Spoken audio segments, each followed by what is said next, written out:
Do colliders need a rigid body in Unity? Based off of what you're trying to accomplish, the answer is most likely no. Let me clarify the difference between a collider and a rigid body. In my scene, I'm going to now create a very simple plane and just call it floor.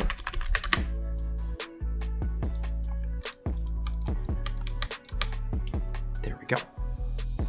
On this floor, you can see that it comes by default with a mesh collider. This is one of the different types of colliders that Unity comes with. A collider simply explains to Unity where it should be detecting collisions on the mesh. I'm now going to create a cube as well. There we go. You can see that the cube also by default comes with a box collider, a different type of collider that does much of the same thing.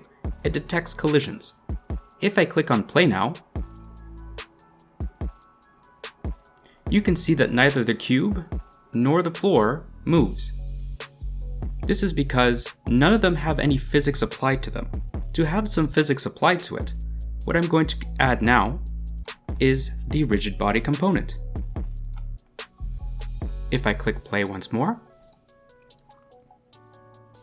you can see that the cube falls, and when the box collider for the cube comes in contact with the mesh collider for the floor, there is a collision and it stops moving.